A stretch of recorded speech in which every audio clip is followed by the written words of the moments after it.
Welcome, mothers and others. Thank you so much for joining us here tonight. I was running a little bit late. I have a dog that is totally addicted to peanut butter treats from Trader Joe's. Do not ever start your pets on them. It's like the worst kind of animal crack you can imagine, and they'll crave them forever. So let this be wise words to everyone out there. Anyway, so I'm so glad you're joining us here tonight because we have 3 fabulous candidates that are running for House District seats. First up is Mihaela Plesa, who is running for House District 70, which covers the northern Dallas suburbs. She is running on a platform of people over power and policy over party to get things done for Texas families. Dennis Sherrard is running for House District 94, which covers Dallas-Fort Worth, Mid-Cities area. He's running because the Texas legislature has done a terrible job in dealing with our state's problems like healthcare access and infrastructure reliability. Chuck Cruz is running for House District 128, which covers the eastern suburbs of Houston. He's running because the people in House District 128 deserve actual representation in the Texas House, not what they're getting currently from Briscoe Cain, who is actively working on trying to take away our rights. You're right, Chuck. We agree with you 110% there. All of you. You guys are all great. So welcome today to meet with mothers and others here at Mothers Against Greg Abbott. We are so glad you're here. We're going to give you all a few minutes to introduce yourselves and tell us a little bit about why you're running and a little bit about your platform. And let's go right ahead and start at the top with Mihaela. You're up next. Well, thank you so much for having me this evening. I am so excited to talk to you. Like you said, my name is Mihaela Plesa, and I am running in a newly drawn district in Southwest Collin County, House District 70. A little bit about me. I was born and raised in my district, went through public school, business, and in 2016 realized that the voting, the marching, the protesting that I had been doing, it just wasn't enough. And so I quit my small business job. I took my 2 political science degrees, and I went to the Texas legislature at 33 and took an unpaid internship position to learn how to actually craft and pass meaningful legislation for us, to find out what the disconnect was and why our legislators weren't listening to the people. In the last 6 years, I've worked my way up. I am no longer an unpaid intern. I'm a legislative director. I've worked with House members to pass over a dozen pieces of legislation focusing on foster care reform, Medicaid expansion, veterans, and the maternity task force. I want to use that experience, that bipartisanship that I learned in the Texas legislature to bring results back to my district in House District 70.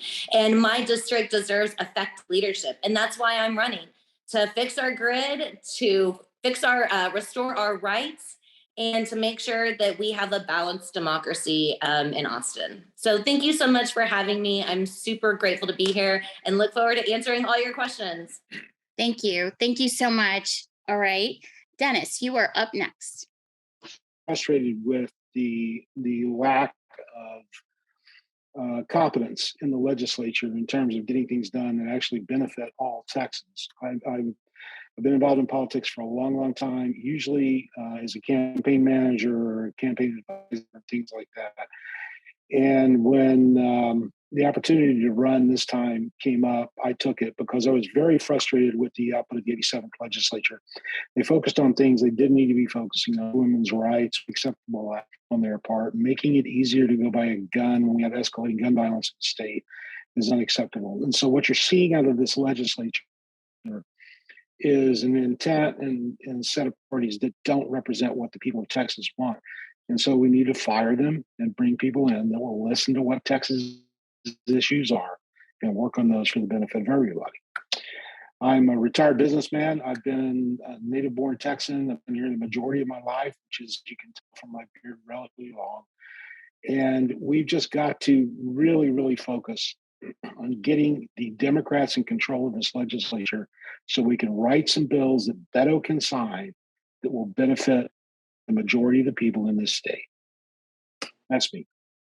Thank you so much. All right, Chuck, your turn.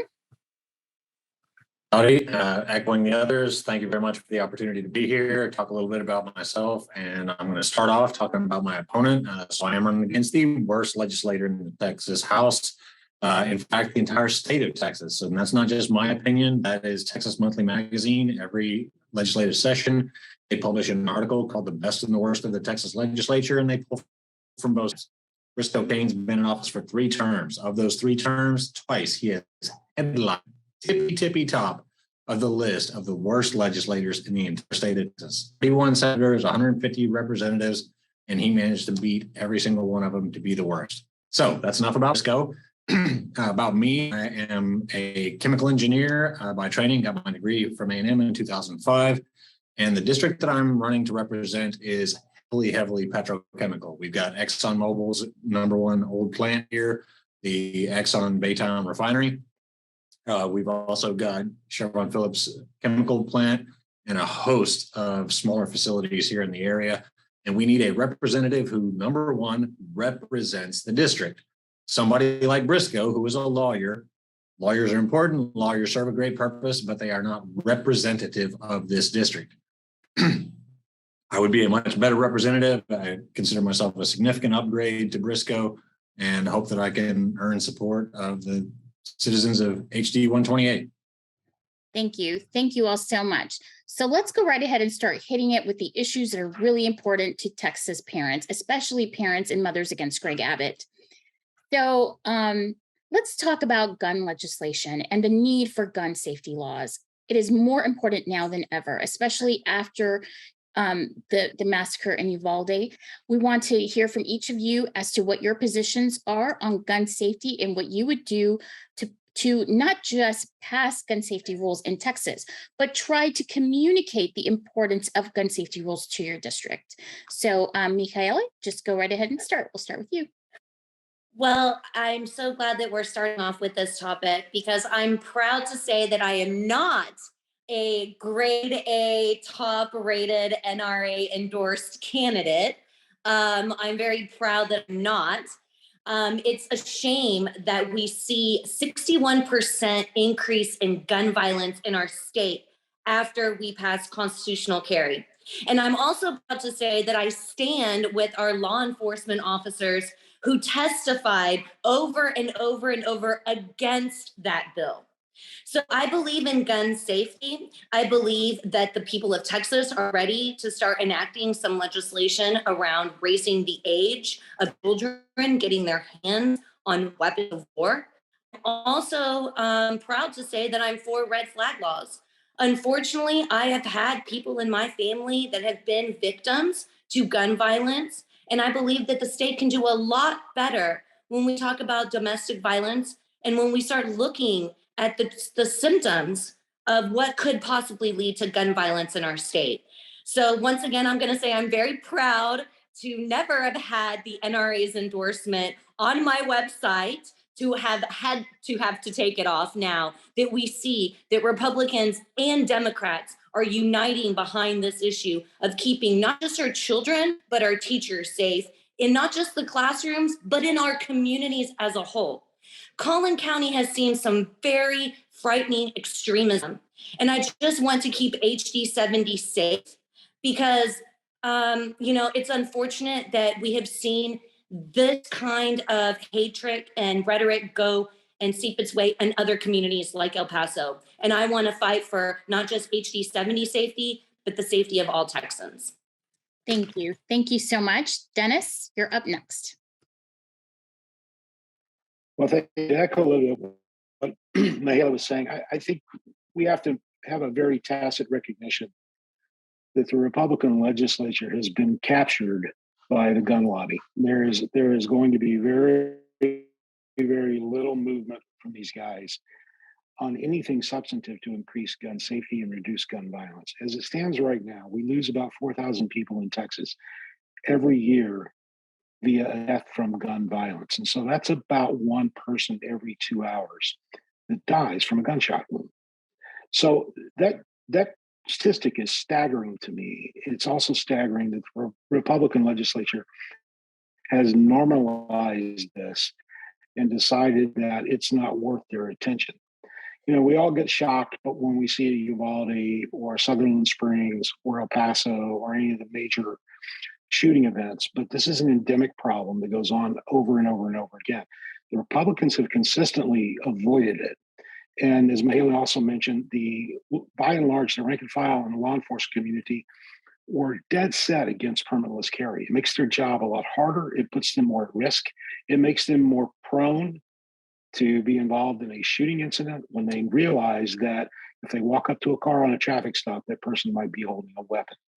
So we've got to have a different perspective on this. We've got to get to the point where we put all of the common sense gun legislation in place that we've been talking about, whether it's red flag laws, whether it's raising the level of purchase, whether it's restricting specific types of weapons to be purchased by the rank and file civilian.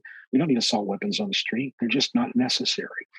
It's going to take a significant outcry from the public at large, and they're going to have to do that with their vote. We're not going to make progress with this existing legislature. And so everybody, including my opponent, Tony Tinderholt, Briscoe Kane, all of these guys that tout their A+ rating with the NRA, they have to be sent packing. This is the only way we're going to make a substantive change in this activity here. Thank you. Thank you so much. You're right. Chuck, you're next. Thank you. So I've been a gun owner since before I could drive a car. And I think, honestly, that's probably a little bit backwards. A car is a useful tool that serves a purpose that we use to go get groceries, to school, churches, work. A gun only has one purpose. It's used to destroy things. That's it. There's no other use for a gun. It's only used to destroy. I believe that we need to have guns being something that is useful. Something that is available for purchase only to people who have demonstrated proficiency, just like we have for automobiles. You have to have a driver's license to have a car, to operate a vehicle. You should similarly have a proficiency test to use a firearm. Having anyone being able to use it is absolutely insane. You wouldn't give anyone access to a flamethrower or a grenade. These are weapons of destruction. That's all they're for. And they need to have proper training to know how to use them properly. I think at the very least, we need to have a proficiency test that is annually or biannually on some sort of repetition based on the calendar usage. And we should almost certainly raise the age of firearm purchase. Uvalde shooter waited until he was 18, went and bought weapons, and then carried out his dastardly acts. All of it was 100% legal, and that's insane that we have laws that permit that to happen, and there's nothing to prevent it other than murder is illegal. Getting access to that kind of weaponry at that age with that inexperience and that undeveloped mentality is purely dangerous. Absolutely. So another thing that's going on in Texas right now, and let's talk about it. We just finished the hottest summer on record, or I think it was like the second hottest. I don't know, depending on where you live here in Texas. We have farmers and ranchers all over Texas that have cattle and they're selling their cattle. I mean, I'm sure that you all have become straw growers like I have. My front yard looked like straw most of the summer. It was all yellow. It's just been terrible. So climate change is real and it's coming on fast. And wanted to ask you what some of your positions are on climate change, because right now in the Texas legislature, it's a real pivotal time where if we don't pass some level of climate change legislation, we may never be able to go the other direction. I think this climate change is super duper important, the most important it has ever been. And we're seeing a lot of these storms coming in and hitting Texas, a lot of the extreme weather. So if you all could just take a couple minutes and talk about climate change, that is the topic next. And we'll go ahead and start with Mihaela to start. Yeah, thank you so much. So I'm honored to be a Sierra Club endorsed candidate because of my work in the past couple of legislative sessions around the issue of TCEQ and making sure that we provide them with the resources. The way I like to say it is give them more teeth so that they can hold some of these bad actors accountable. Look, Texas is a really big state. And so we see heat waves, we see drought, we see wildflowers, we see sea level rising, we see it all. And I do believe that Republicans and Democrats can come together on some solutions because everybody is being affected by this. Like you said, people are having to sell their cattle. We're growing straw instead of grass. And my district is very unusual because I do have some farms and some agricultural exemption property in my district. And so we have to have serious, smart policies around these things. And so I'm ready to go down there and work across the aisle on issues that I know we can all agree on. Look, the number one priority of our state should be to keep the lights on and the water clean. And Texas has been failing us in that capacity. So we need to make sure that our energy grid is weatherized for extreme weather. And I've been saying this from the beginning. That means hot weather too. We can't have people putting their thermostat at 78 degrees when it's 178 degrees outside, right? So I am very, very happy to go down there and fight, not just for climate action today, but to save our kiddos tomorrow. Thank you. Thank you so much. Dennis, your turn. Well, I think this is a major issue, and it is, as many people said, an existential threat to humanity. And we have got to start to recognize that you're not going to get this by just stopping burning fossil fuels or just stopping the release of greenhouse gases and things like that. There's going to have to be some innovation that transitions away from those things. And I think that's part of the problem right now is that everybody devolves into a couple of camps. You're either a tree-hugging Sierra Club member or you're an arch rival, petroleum-loving, big V10 driving guy that just loves the smell of gasoline. So there's a balance in this, I think, in the middle. One of the things that I've always loved about Texas is its ability to innovate. We have some of the best research universities in the country here. We have really great research universities in the country focused on engineering and focused on agriculture.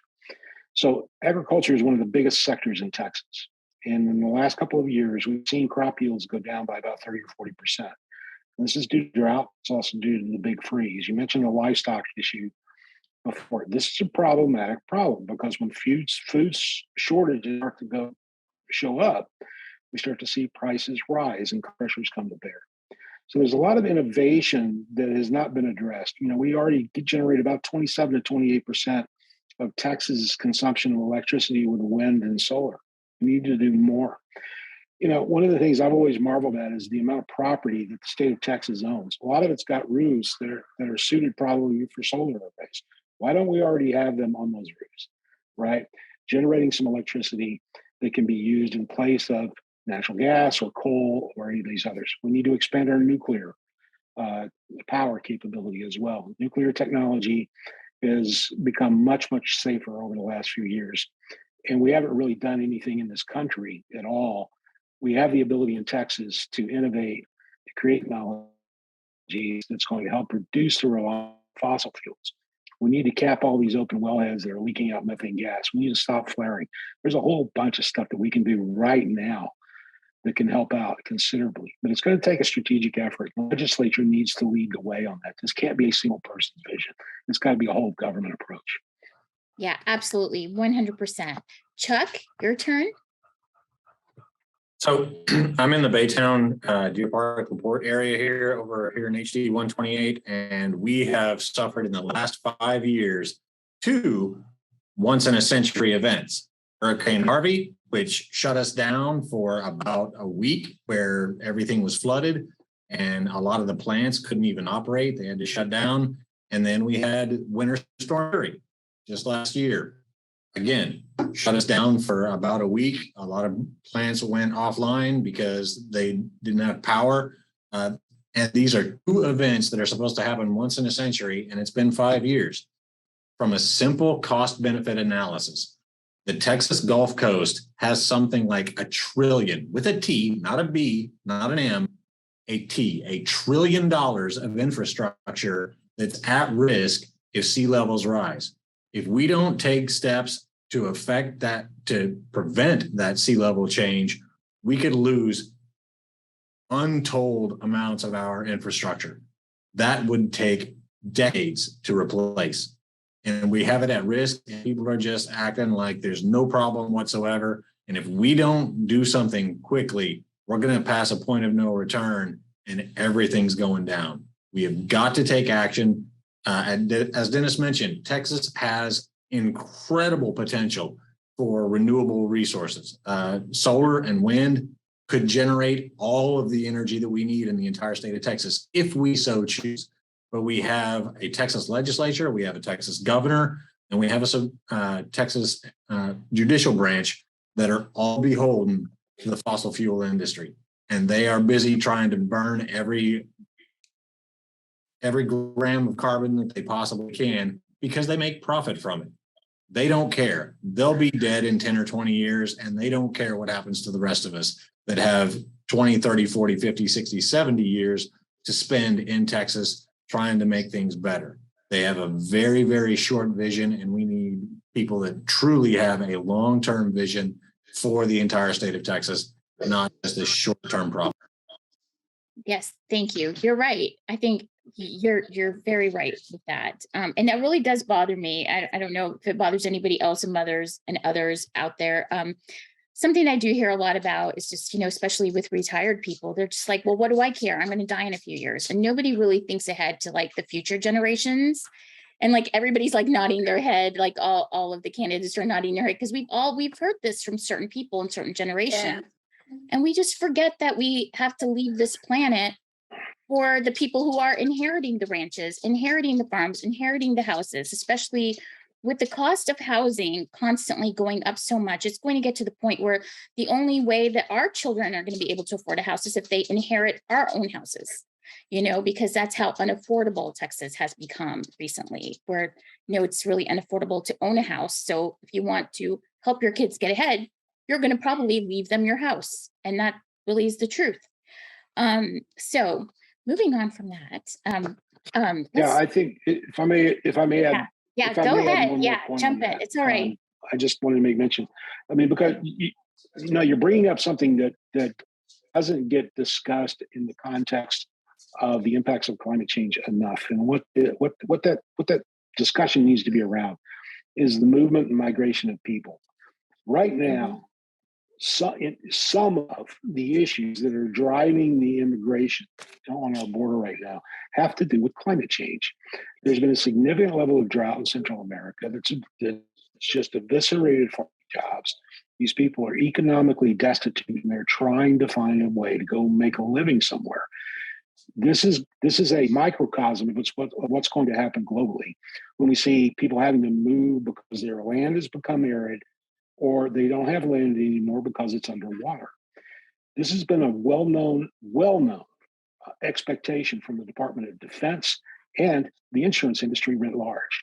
And when you see storms like was mentioned before with Harvey and Ike, and we saw what happened in Florida with Ian, this is going to continue to happen. And the amount of money is going to be lost, whether it's property damage, loss of life, intrinsic healthcare issues that are propagated as a result of this, are going to exacerbate if we don't go act on it. But we have to keep an eye on this, because a lot of the things that we see that may not be directly focused in a climate change arena are being pressured by that. The immigration issue that we have is one of those things. And so it's a big, big deal. We've got to spend time on this. Sorry, about to, but no, it's really needs to be addressed. That's a perfect segue for something else. Mihaela, I'm going to let you talk. I'm going to let you talk next. I'm going to let you start, but I'm going to say something really quick, because I do think that Dennis pointed something out that's very, very smart. I tweeted about this very same subject last week. I was on a phone call with a famous documentarian who makes documentaries about climate change. And he was talking, he said, Nancy, the worse climate change gets, the more walls get built all over the world, because we're now fighting for resources. So we're starting to put walls up everywhere around our resources. And he said, well, think about this. Why is Texas so invested in putting up this wall? It's to keep other people out, to keep people away from our jobs, to keep people away from our resources. So the psychology of these walls and the impact of climate change is really real, because the more that different areas of the world get impacted by climate change, the more we see people building walls up around their own countries. And then the more fight that we're going to have over resources, which is really important. And it's really important to Texas and Texans. So with that, why don't we go ahead and let's just talk about border issues, and we can even touch base on what we had just talked about. And I'll turn it over to Mihaela. It's your turn. Yeah, and so it's really interesting that we just talked about the climate change and immigration and how we have people coming over here and they're looking for jobs. And last cycle, legislative session, I did work on a bill essentially creating grants for people who wanted to work in the energy sector, right? And we know that we need to weatherize and winterize our grid. We have so much solar energy, wind energy. Like Dennis was talking about nuclear capacities, we have 2 nuclear plants in the state of Texas, right? And so it's becoming a partner, right? There was a time when people were coming over the border all the time. We had settle programs, we had different types of work programs, and there was a synergy there. I don't know why we've moved so far away from that. As the first generation daughter of immigrants, I don't necessarily agree that we should be busing migrants to other cities. I do know that we can have a humane asylum process because I'm the product of it. So I would like to work in ways to maybe expand checkpoints and expand access to ease that streamline and getting access to law professionals and asylum resources and things like that, because I do believe that is where Texas comes from, and that's what we feel comfortable with. I think that what we're seeing, this hateful rhetoric, is to pander to a certain base of voter, and it's really sad it's not the Texas that I recognize. So yeah, I think that we should build areas to help people get access to these jobs instead of building these walls, because sometimes it's keeping people out, but I'm afraid we're going to be trying to keep these women in when they're trying to get healthcare access to other. Oh my gosh, that is so true. That is absolutely true. And one thing that I do talk about is that actually my grandfather was a bracero. So just for you all to know, it was a work program where people came in from Latin American countries, and they actually started this program during the Korean War, and they would come in and they would work in the fields because there weren't enough men working in America and they needed help. I mean, the women needed help picking the fields and doing all kinds of stuff. So they would come and they would work for a week or 2 at a time, and then go back to Mexico and then come back and then go back on the buses. And they went back. It was just a work program that was in place until the early 1970s, from the 50s until the 70s. And my grandfather married my grandmother, who's American, and they stayed here and they had a family. And, that's where I came from. So anyway, just explaining the Bracero program. All right, Chuck, your turn. So I, looking at it from a purely economic standpoint, people are the economy, and getting more people into Texas is going to build our economy, period. Anybody who's opposed to immigration has no vision, has nothing to offer the citizens of Texas. We should be asking more people to immigrate to Texas because they're coming here to work. They're coming for economic opportunity, and we should be putting them to work. This is a huge opportunity. People are unreplaceable. Being given the gift of a healthy immigrant flow is amazing. We can become the best and brightest state in the union if we have more people here doing the work. Texas currently ranks something like 24th or 25th in population density. Anytime anyone says something about America's full or Texas is full, It's complete BS. We have got huge opportunity. We've got huge amounts of land. We can bring these people in, put them to work, and beat the California economy. We can be the greatest state in the nation if we have leaders with the vision to lead us there. Right now, we don't. We have people who want to sharpen pitchforks and cause immigrants to consider immigrants to be a second-class citizen, and it's insane. America is a nation of immigrants. People come here for economic opportunity, and we should be welcoming them and putting them to work and making Texas the best and brightest star in the 50 states. 100%. You're speaking my language, actually. I like it when I want to elect people into offices that have a vision of what we can be when we all work together, because that's what we're missing right now in Texas. We're missing that vision of what we could do by working together, and then also trickling down some of our own state wealth just to Texans, all Texans, because there's no reason why we're behind on everything else. And another thing that I want to point out that you kind of just alluded to everybody who's watching is that right now in Texas, we have several areas of Texas, especially within the oil industry, where they cannot find the right qualified people for those jobs. And this is really impacting areas of Texas. So go ahead. You want to jump in, Mihaela? I just saw you like. And that's, kind of why we actually did pass this bill last session to get more people in those sectors. And I know, I just have to tell a story on Briscoe Cane. I knew I wasn't going to, but go ahead. I think Chuck is here for it. So let's do it. We need people down there that aren't there to play games, that take their job and their responsibility seriously.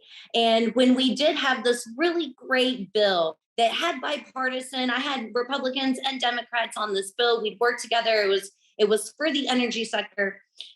Briscoe thought it would be funny to throw up a floor amendment on the bill to take out all of the green energy sources. So wind or, nuclear or solar or whatever out of the bill. So it was only, oil and gas, which is, it just was bad. And it was a joke. And you had Republicans literally telling him, take that amendment down, right? This is a serious thing.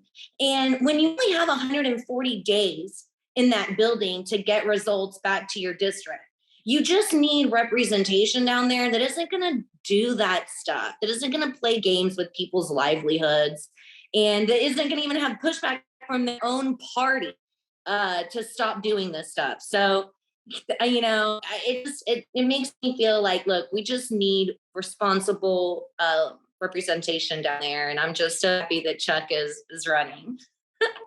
Yeah, me too. Thank you, Chuck. I'm so glad you're running. Dennis, did you want to say anything about border issues at all that you didn't mention before?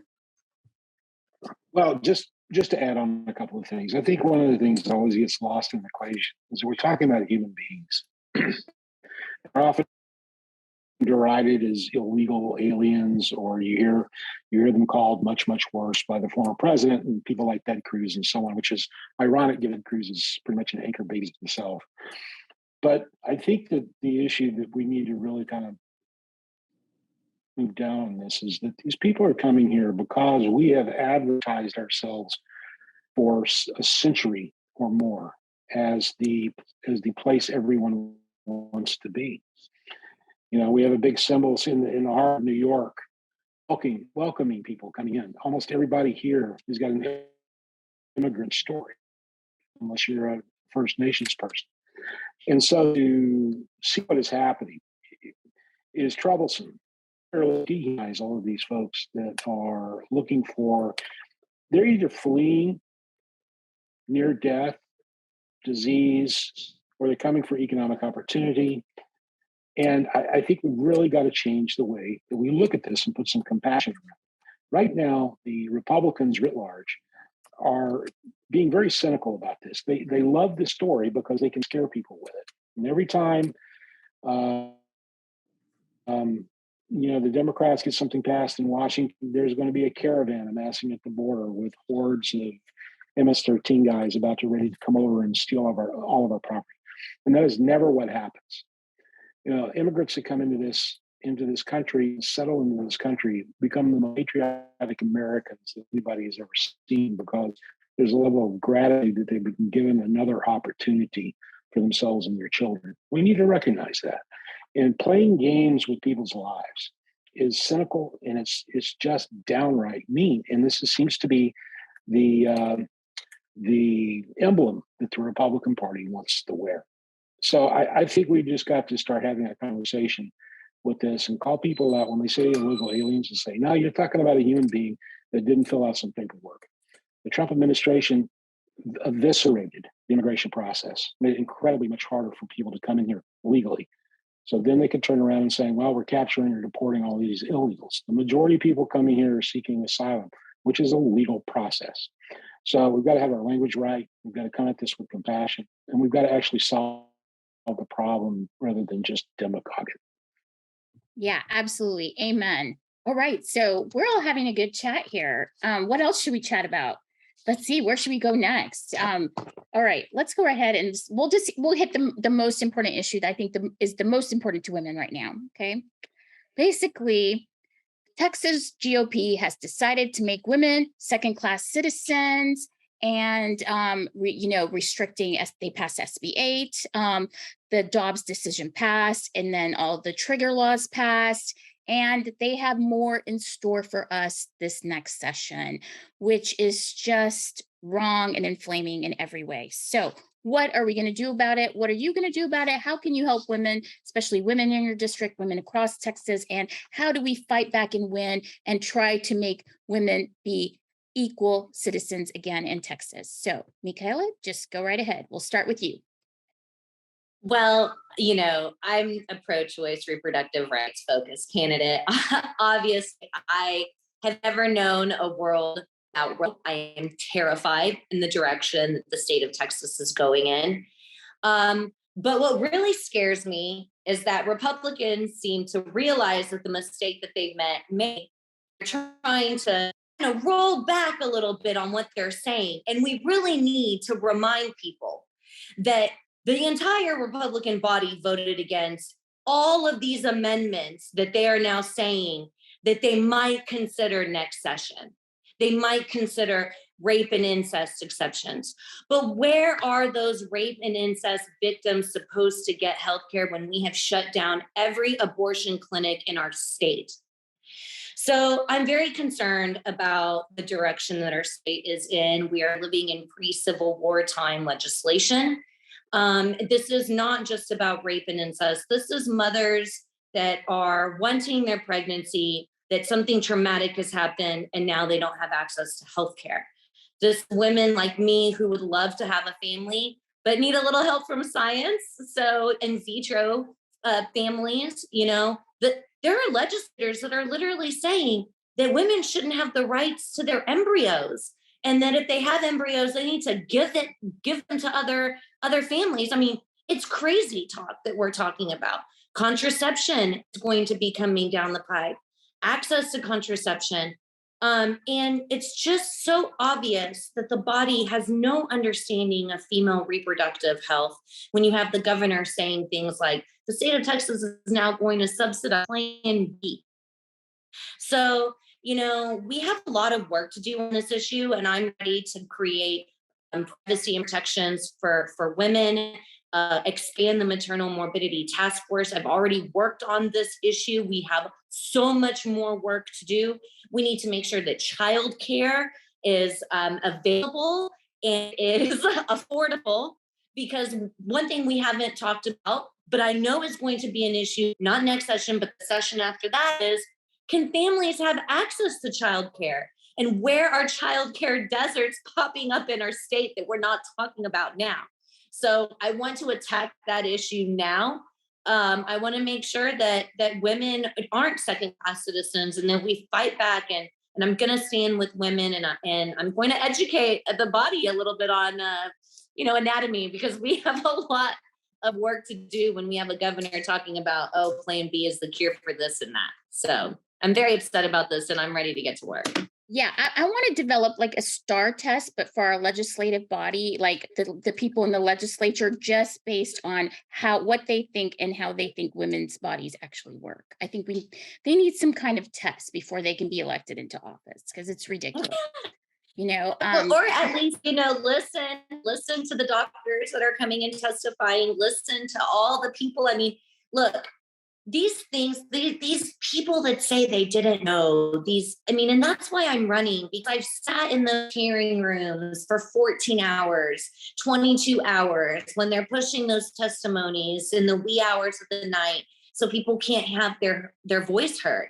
But they know what these bills are going to do. They knew what the voting rights bill was going to do and this abortion bill was going to do. They know, and they want it to happen. And that's why we have to bring balance back to the state house. yeah, absolutely, 110%, and we can do that. So let's do it. Chuck, you're up next. Tell us what your positions are on all things SB 8 and Dobbs. Abortion is healthcare, period. It is a medical procedure and it should be available to any woman who wants it. It is absolutely insane that a medical procedure has been outlawed. I can't think of another instance where that's happened in the state of Texas, where a medical procedure was just declared illegal. It's absolutely insane. The fact is that Texas Republicans consider women to be second-class citizens, if that. Abbott joked that he was going to eliminate rape. Absolutely insane.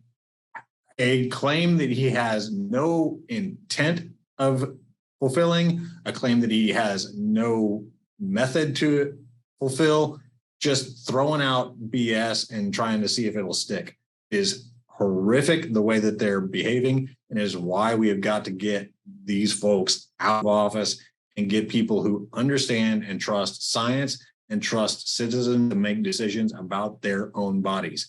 If you cannot make a decision about your own body, what freedom do you have? What freedom is more fundamental than the freedom to exercise control over your own body?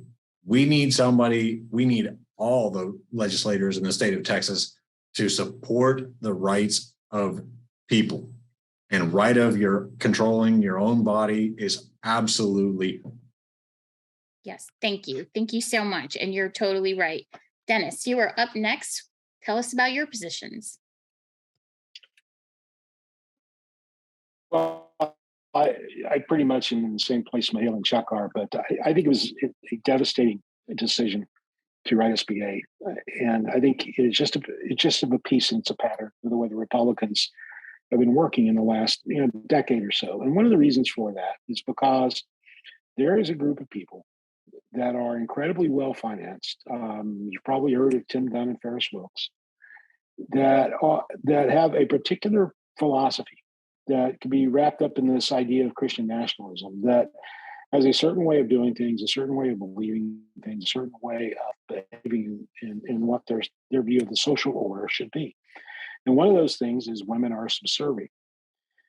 If you take a look at the way Texas has treated women, I've been around a long time, and since I've been aware of it, we have seen ebbs and flows where women have achieved political power, such as Barbara Jordan and Richards and people like that, and we have seen when it's gone fallow, and we haven't seen as much power accrete to women in the state as it should have. But we have a pay equity problem. They still make about 80 cents to the dollar that a guy makes. We have a significant maternal mortality rate, I think Mihaela mentioned before. Report done, and there's being a lawsuit filed trying to get that out in the public domain.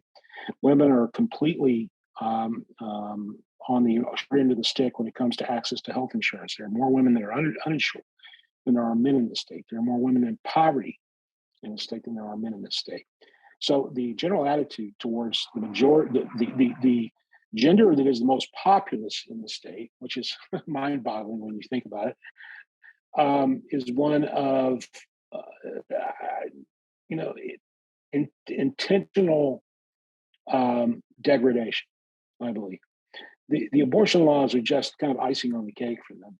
And what's worse now is that we've created a society with this bill that allows people to become civilian bounty hunters, of setting neighbor off against neighbor. We have doctors that are paralyzed before they can go perform health care. They have to wait until a woman has sepsis or she's about to go into cardiac arrest before they can finish a miscarriage. Yeah.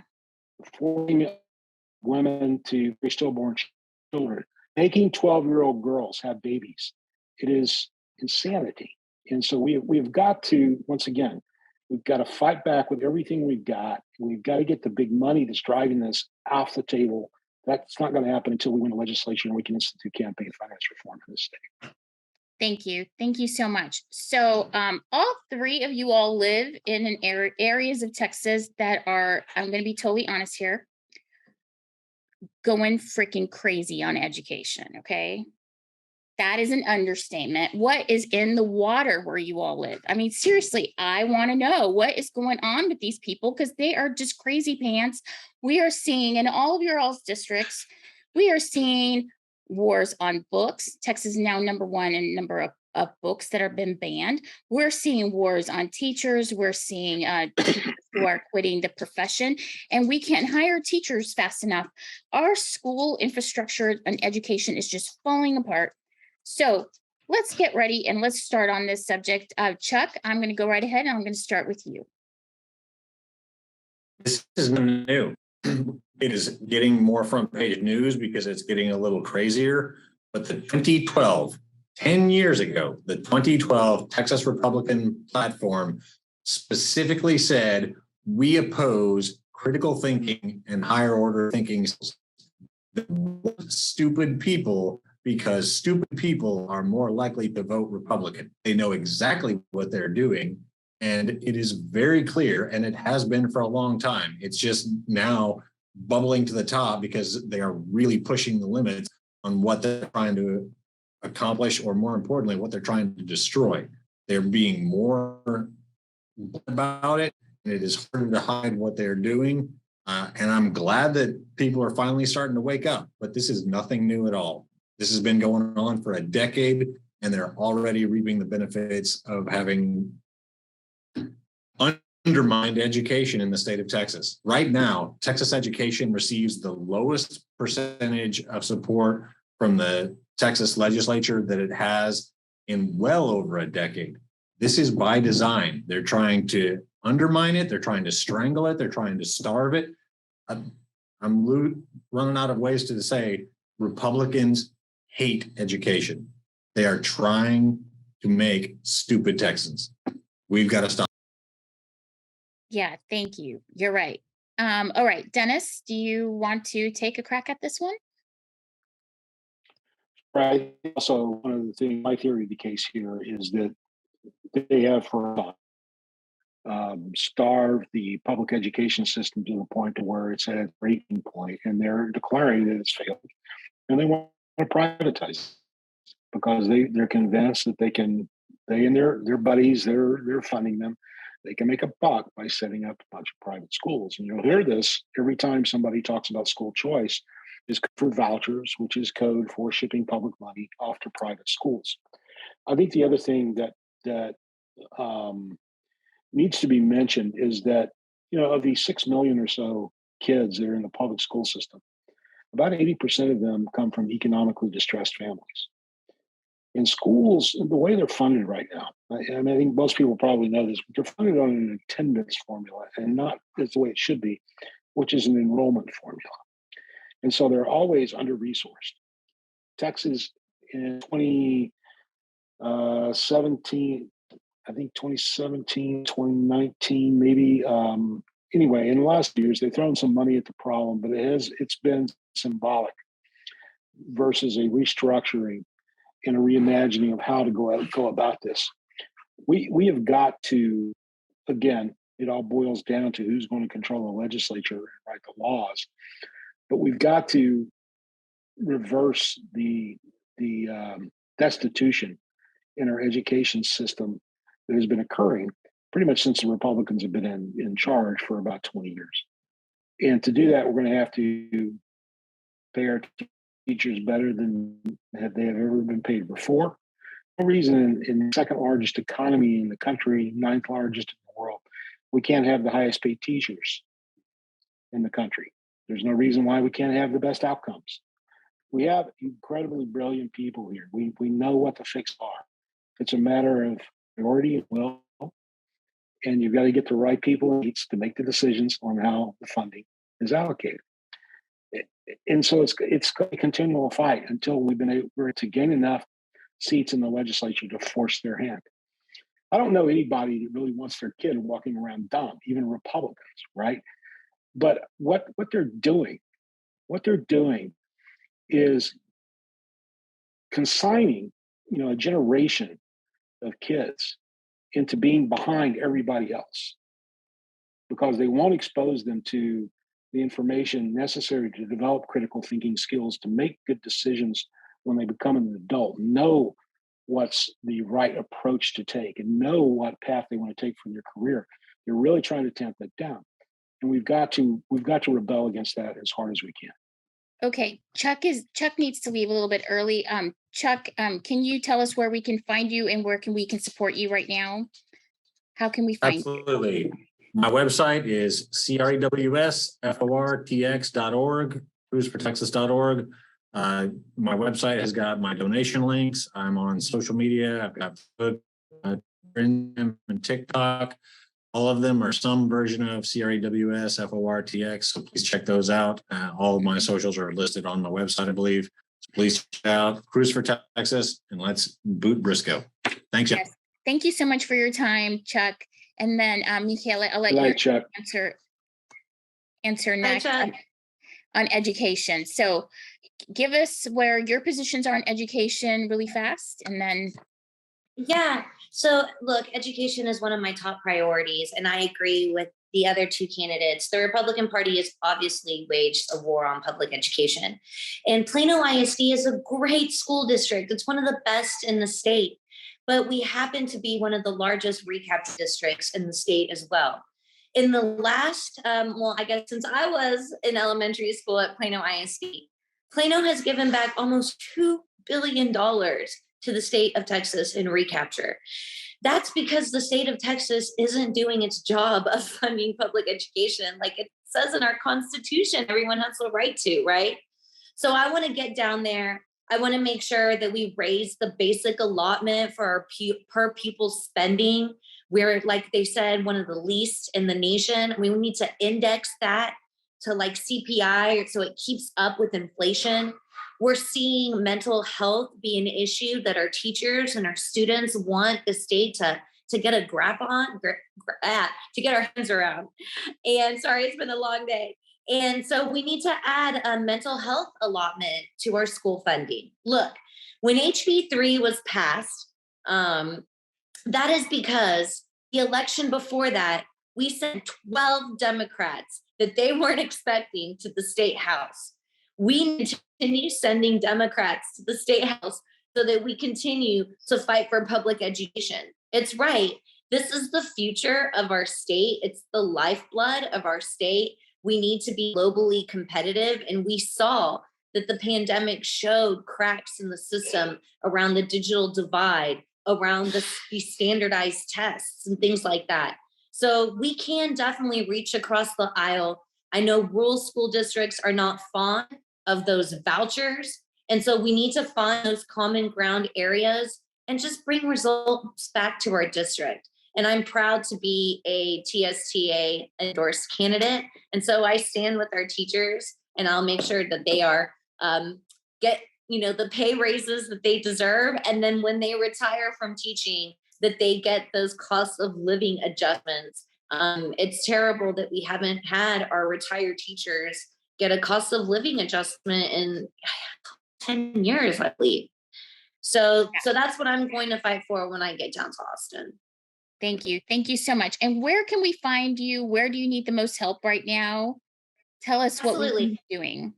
So let me tell you guys, HD70 has been named as one of the most competitive districts this election cycle, and it's Democrats' best opportunity to send a Democrat to the House floor.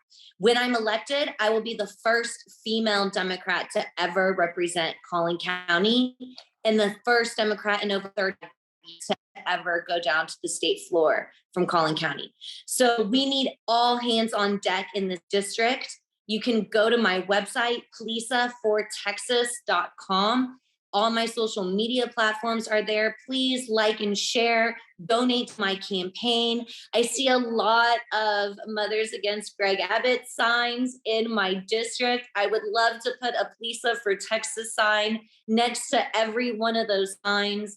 Let's get that name recognition out there. My opponent is highly funded by Governor Abbott and the Republican Party, but we are the grassroots candidate. We are backed by the people of Texas, and we will win together on November 8th. So please go to my website, Plesa for Texas.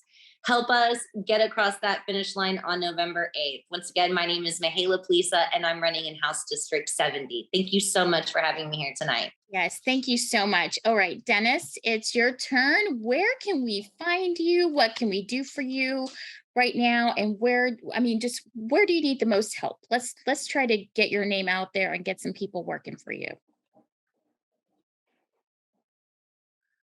Sure. Well, you can find out all about me on my website at dennisfortx4.com, and that will get you all of my socials. There's a big, nice donate button up there, which is really what everybody needs right now, because I've got to get more field operations out in the district. They redrew this district. They put a large part of it into Legacy 94, which is Tony Tinderhold. He's a 4-term incumbent. He's not very well liked in the district from the people I talk to when I'm knocking doors, but I need to knock on a lot more doors. So we're looking for contributions that will help staff up our field. We want to basically double the size of our voter outreach activities in these last few weeks going into the election. So it's dennisfortx94.com. Great. Thank you all so much. You heard it here. Please do everything we can to go out and elect these 3 fabulous Democratic candidates.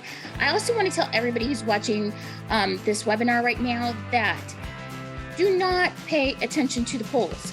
Go out there and do the work. Go knock on the doors. Go do the work. Eye on the prize. Do not pay attention to the polls. Do not let that distract you from doing the work. When we do the work, we can move that needle, and we can do the work and we can win. And we have to be in it to win it, and that means doing the hard work. So if you can, please volunteer your weekends, go volunteer and do canvassing, call all your friends, sign up on the Reach app and just get, work on it for 10 to 15 minutes a night for the next few days. Make contacts with your friends, make sure that they're all registered to vote. Remind them to go out to vote and have them make a plan with not only just your friends, but contact, your mom friends, your high school friends, your college friends. Contact everybody you can who lives in Texas and remind them to please go out to vote and vote for Democrats, because right now, this year is not a regular year. Everything is on the table right now for Texas families, for keeping democracy in place. Everything's on the table. So we really need you all to be more than a voter and to go out there and do the best job you can so we can elect 3 candidates like the 3 that you heard from tonight. Okay? Chuck and Dennis and Mihaela. So thank you all so much for joining us tonight. I'm so glad that you're here. And I can't wait to see you all on the campaign trail. But most of all, I hope that I get to see each and every one of you at a big celebration party. Either that or Disneyland, one or the other. I'll take either. Anyway.